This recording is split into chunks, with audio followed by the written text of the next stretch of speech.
It's the Ross Tucker Football Podcast. Oh, yeah, it is. But it's not just any Ross Tucker Football Podcast. It is a Wisdom Wednesday presented, of course, by DraftKings. I'm Ross Tucker, former NFL offensive lineman, very fired up to get some wisdom today from my buddy Booger McFarland. You see him all over ESPN, Saturday college football, Sunday night countdown with Chris Berman, prime time, which is amazing. And of course, Monday Night Football. He is the man. We'll get to Booger momentarily. Look, first of all, we're only one day away from Thanksgiving, which is wild. But we're 2 days away from me announcing more winners. Another spread the word winner. Just quote tweet at Ross Tucker Pod. Say something about the show. It's that easy. Quote tweet at Ross Tucker Pod on Twitter. Sponsor confirmation email winner. Take advantage of any of the sponsors. There's a lot of them, and they're good. And they give you codes for huge discounts. Or go to youtube.com/Ross Tucker NFL. Click on the thumbs up button to subscribe and go ahead and make a comment. That's all you need to do. It's Big Show time.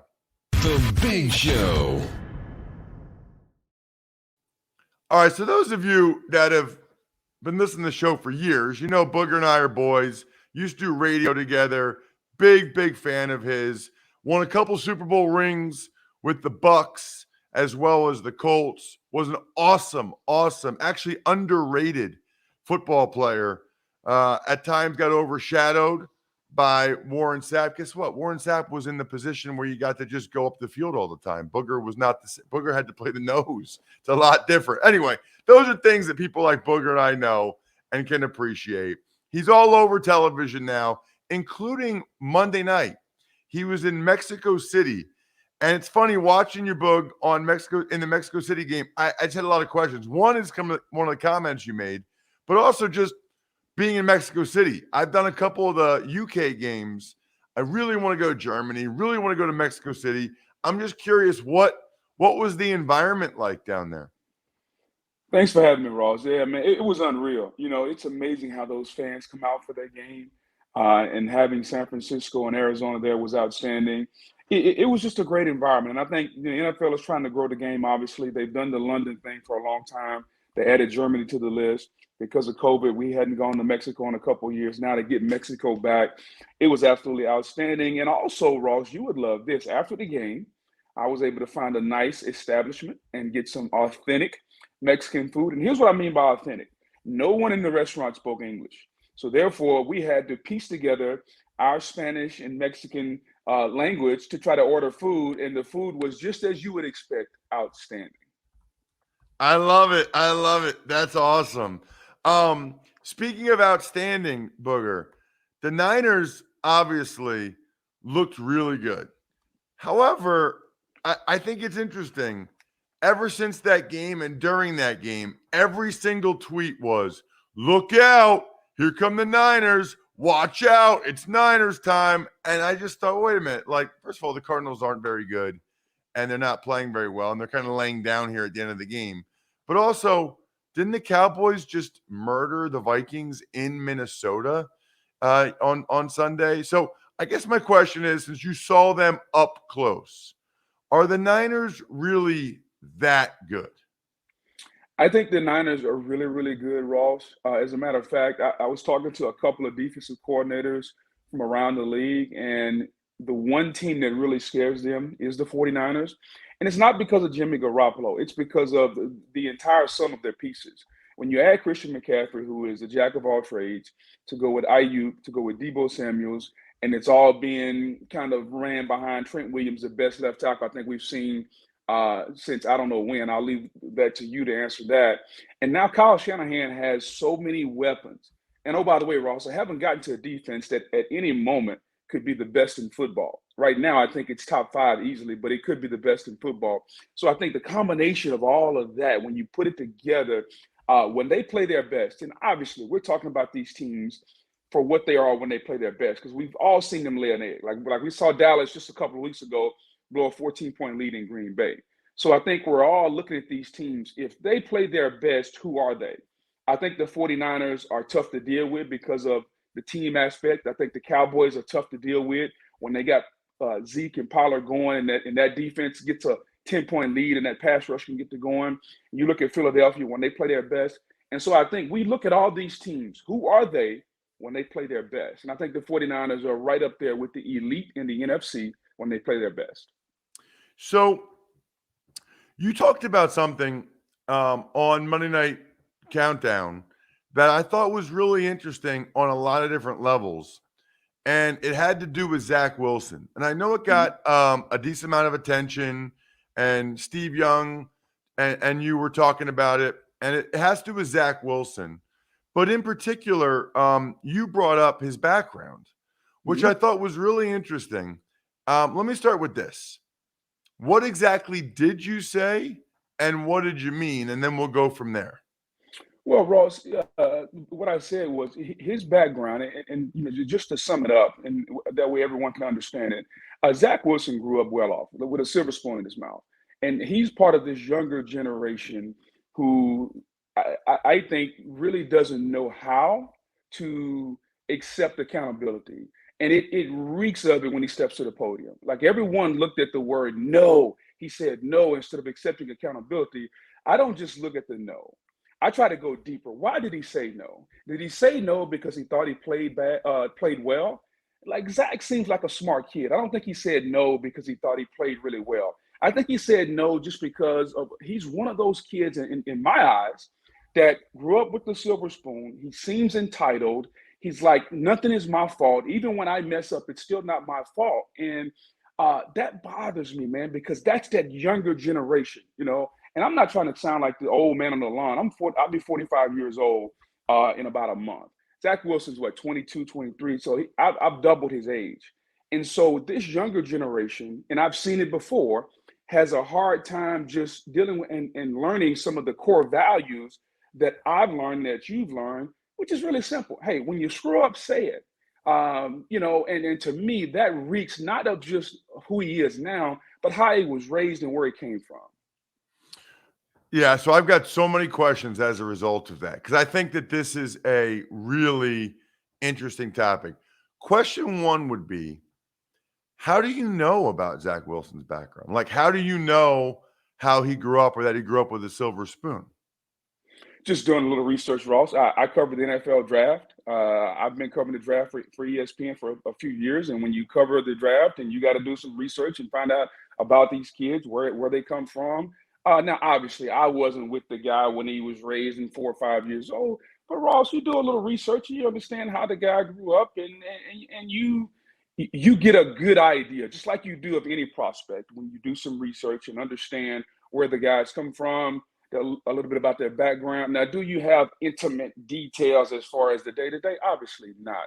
But it doesn't take a lot of research to surmise on any prospect a little bit about their background. Do you think, in general, that it is appropriate to talk about guys' backgrounds growing up, maybe socioeconomic factors, when discussing them as professional football players? I think only if it factors into what we're discussing. And here's what I mean by that. We were talking about Zach Wilson, not necessarily about his play. Everyone talked about the press conference. And so my job as an analyst, Ross, is to try to understand the how and the why. Okay? Like, my job is not to tell you, hey, he played bad. Well, how and why did he play bad? Okay? So he stepped to the press conference and he had one simple answer. It was the no heard around the world. It was no. Do you think you let your defense down? No. Well, how and why did he say that? So my job is to try to figure that out. That's what I do. As an analyst, I'm trying to understand the how and the why. I think there's an appropriate time when the situation calls for it. Now, if he throws a slant route into the dirt, obviously that's not the time. If he overthrows a go route down the field and Garrett Wilson looks at him like, hey, dude, what's up? That's not the time. But there is a time, in my opinion, when you are answering a question at a podium where the how and the why, for me, I need to know why you said no. Why did you blatantly lie when we all know you played bad, Ross? Like, you tell me if you're any different. He played bad. He's been a bad to average quarterback all year. So my job is to figure out the how and the why. Why did you say no at that moment in the podium when the easy answer was yes? So I've got a couple different thoughts on that. Number one is what I always look at in situations like that is what if someone referenced the opposite, right? Like, what if someone got in trouble and I said, well, he didn't grow up with anything, came from a single mom family and was never really taught right from wrong, or was never really taught about responsibility because he came up with nothing. Like, I guess I just, in my mind, like, I would never say that because I don't know that. Right now, I know, like, I think like Colin Cowherd or somebody has said stuff like that before about guys. But in my mind, I don't know enough about someone's upbringing because you mentioned maybe he grew up well off. What if it's the exact opposite? What if it's a guy that grew up with nothing and maybe was a broken home and maybe as a result he's not disciplined or doesn't take accountability or responsibility? I guess I would feel really uneasy pinning it on that in that situation. Does that make sense? It makes really good sense, Ross. And not everybody is comfortable saying certain things. That's why we have so many analysts in football, because you get different opinions. But Ross, let me ask you this question, because you and I have had a lot of conversation, and people that have listened to us know that you and I are really, really tight, and we've shared a bunch. Do you not feel that someone's upbringing shapes who they are, which shapes their personality and shapes their character? Do you not believe that? Absolutely. However, I don't feel like I know enough about any of these guys' upbringings to actually comment on it. Like, even if they said to me, he grew up in a broken home or went from house to house, I don't know. Maybe his grandmother, whoever raised him, did an awesome job. And maybe if he's acting out or getting in trouble off the field, maybe it has nothing to do with his upbringing. Maybe his grandmother was amazing and he's just making poor decisions. Maybe his grandmother taught him right from wrong. You know what I mean? Like, I guess where I struggle with it, and I'm not being critical of you. The reason why I wanted to have you on is A, because I saw you last week in Philadelphia. B, you're the man. And also, I just think you and I can have these conversations. And I think it is a fair conversation to have about that. Because I guess I look at it like this. So I grew up in Wyomissing, Pennsylvania. It's a small town outside of Reading.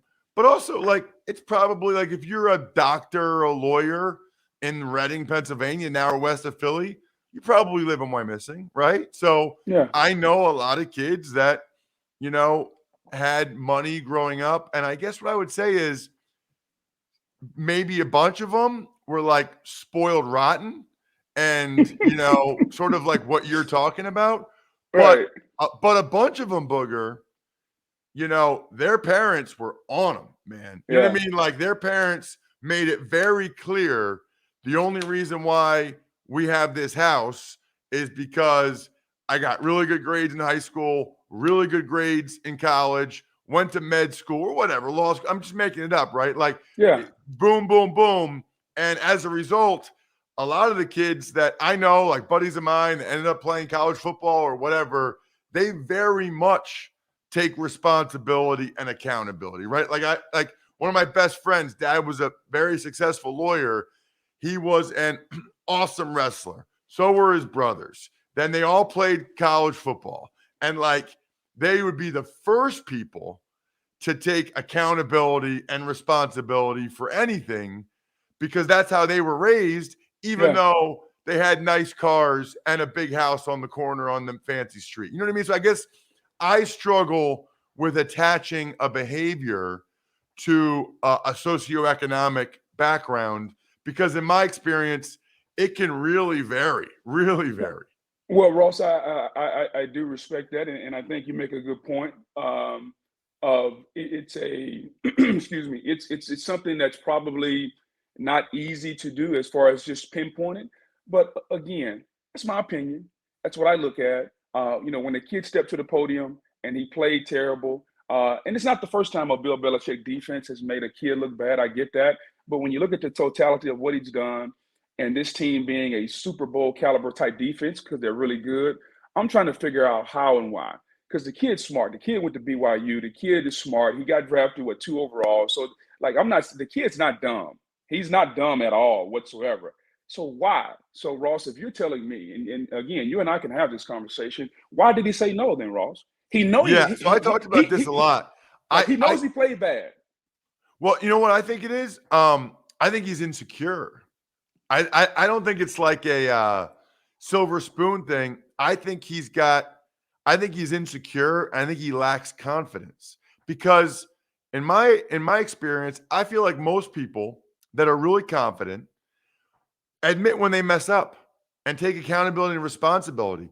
I think he is so insecure, Booger, with his standing as the Jets quarterback and with the way he's playing, that I think he was so defensive at that press conference that he was not looking to kind of feed the flames of Zach Wilson sucks, Zach Wilson's bad, right? Like he was there to defend himself, and no matter what was said, he was going to say no. He didn't, in his mind, if he said, yeah, I do feel like I let the defense down, then everybody's like, Wilson admits he let the defense down. You know what I mean? Like, I just think that's how I looked at it. I got you.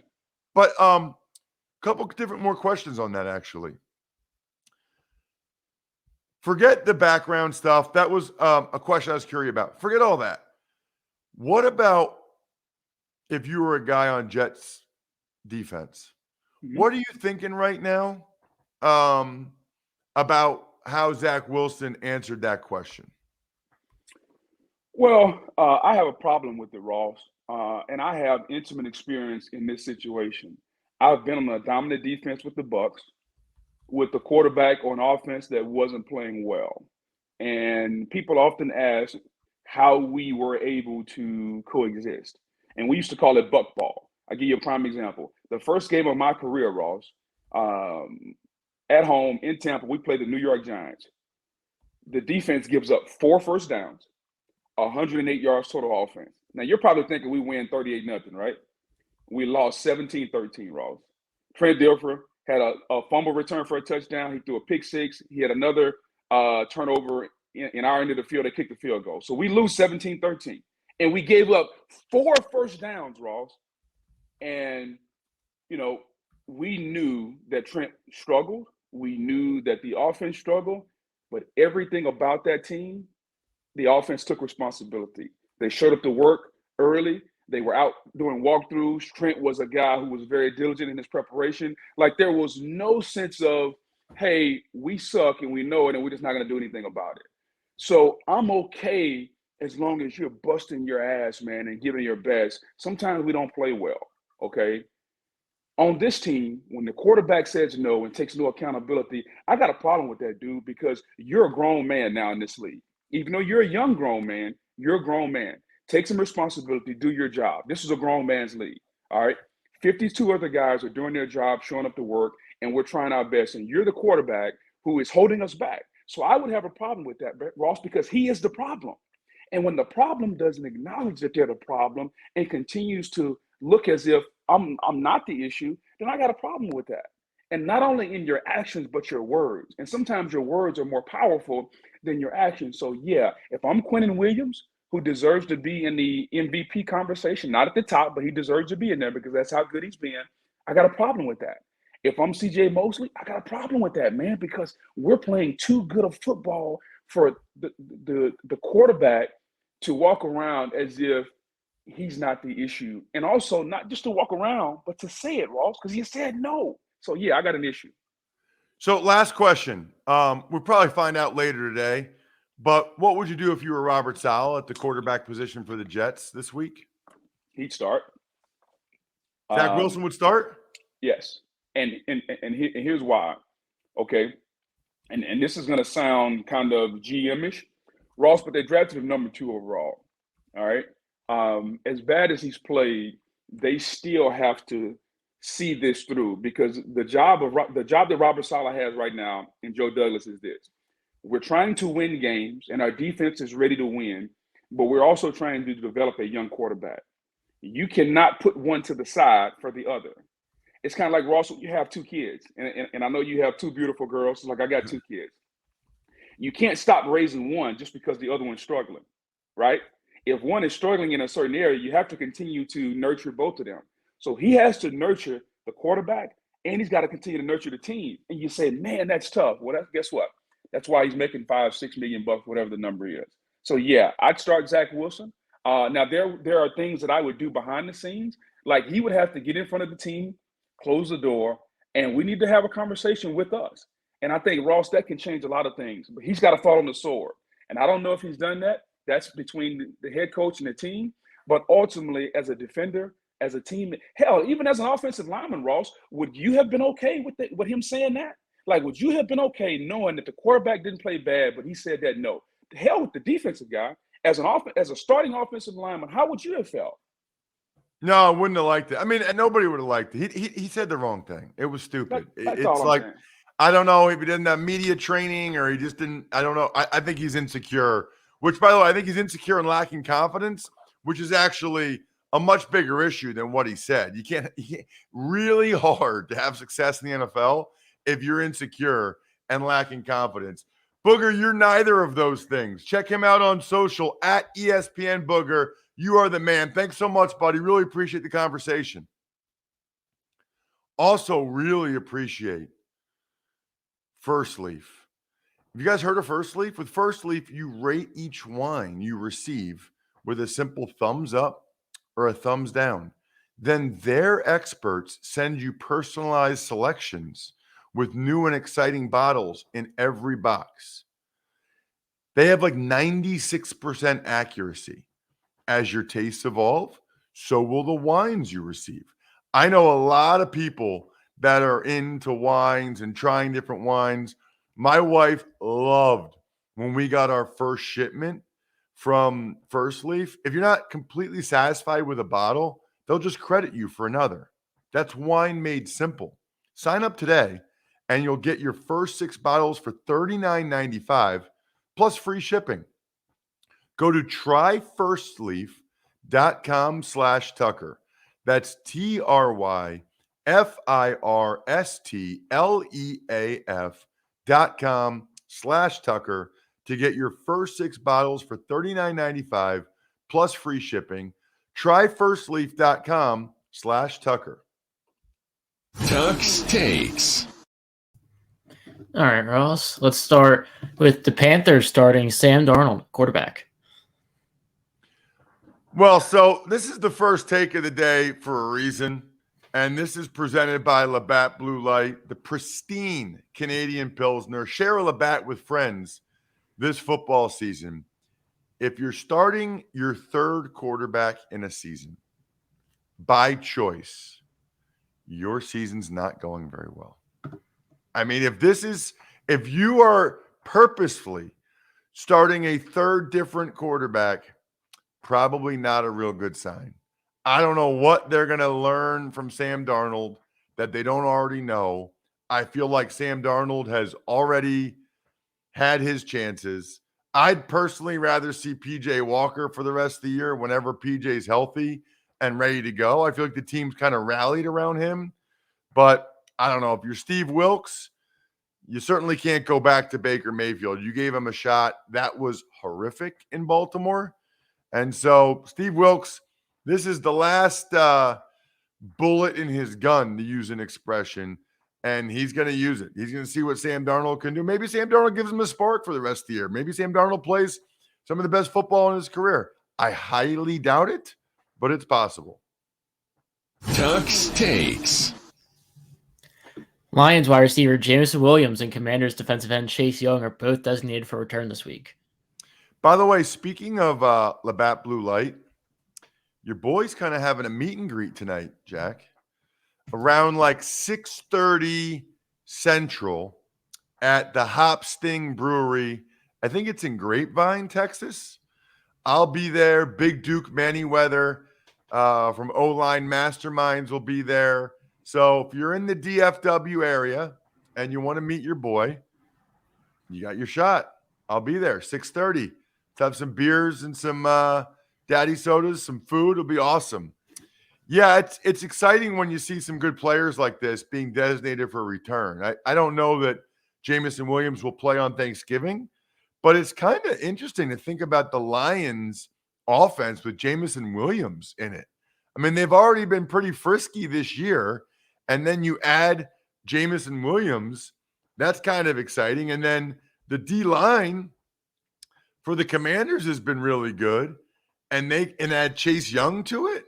I don't know which one's friskier there, but that's pretty awesome, actually. Tuck's takes. Falcons put Kyle Pitts on IR, season-ending MCL knee injury. Brutal. What a terrible, terrible season for Kyle. I feel bad for him. Never really got the ball. Now he has to have the MCL injuries bad enough that he has to have surgery. I've torn my MCL a couple of times. Didn't have to have surgery either time. That means maybe he pulled a little bit of chip off the bone. Not great. Tuck's takes. Broncos cut Melvin Gordon even though Chase Edmonds is out a while. I remain totally flabbergasted by the decisions that the Broncos have made this year at running back. Like, they benched Melvin Gordon right when Javonte Williams got hurt. Now they cut Melvin Gordon right when Chase Edmonds gets hurt. I don't understand their logic even a little bit. Tuck's takes. Running back Darrell Henderson has been released by the Rams. I think the Rams are just trying to shake things up. And maybe Darrell is going to be a free agent. And maybe they're trying to send a message. But if he's going to be a free agent, I don't know, maybe somebody signs him for something decent. You get a 7th-round comp pick. He must have really did something wrong or turned off the wrong person, because that's strange. Tuck's takes. The Browns signed Greg Mance after putting starting offensive center Ethan Pocic on injured reserve. Pocic was actually playing pretty well. Remember, they let J.C. Tretter go in the offseason, and then Nick Harris, the presumptive starting center, got hurt. So Pocic kind of came out of nowhere and was playing pretty solidly for them. He was playing fine. He was not the issue. The issue, Jack, if we're being real, is these high prices and endless contracts on TV. It's why Sling is the most valuable option when it comes to finding your favorite channels with the best deal for sports, news, entertainment. They have the best live TV content all in one place at the lowest price. Watch every touchdown live every Sunday afternoon with NFL Red Zone on Sling. For a limited time, you can get Sling Blue and add on Sports Extra with NFL Red Zone for half off your first month. Regular's $46, now only $23. So you get the best deal on Red Zone, so you can catch all the touchdowns at the lowest price with Sling TV. Visit sling.com/DraftKings to sign up today. Tuck's takes. The NFLPA files a collusion claim against the NFL regarding owners and quarterback guaranteed salaries. This is interesting. And this is something we got to talk with Andrew Brandt about soon.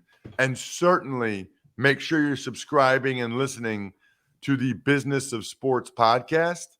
But I thought that was really interesting. I don't know, unless they have text messages or emails where the owners are saying to each other, we can't give out more guaranteed contracts. It'll ruin the sport or it'll kill us. Then I don't know how they're going to win. I think perhaps they're really just trying to send a message to the owners of, hey, we're watching you, we're on to you. I'm quite sure that the owners are trying not to do that. But just the fact that Kirk Cousins got one, even though it's 3 years, and Deshaun Watson got one, kind of hard. It makes it hard for a collusion claim. Are they trying not to give out full contracts? Absolutely. I don't know that that means it's collusion. Tuck's takes. Cardinals fire offensive line coach Sean Kugler after incident in Mexico City on Saturday night. That is interesting. He didn't even coach Monday night. I guess I don't really know. Like, was it like an off the field incident? Like he got in trouble with like alcohol or something? Or was it like an incident with the coach or a player, inside the football realm? I don't really know. Not a lot of information there.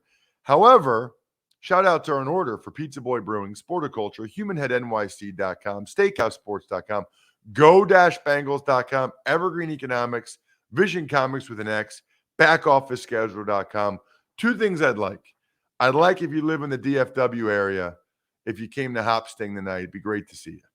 Number one. Number two, I really would like to see some of you get a My front page story, framed beautiful for a loved one for the holidays, rather than buying something stupid on Black Friday that they won't really use. That's my philosophy. Get something that will really last a long time and will really enable them to see just how much you care about them. MyFrontPageStory.com. Even money's up. College draft is up. Fantasy Feast Part 1 a little bit later this morning. I think we're done here.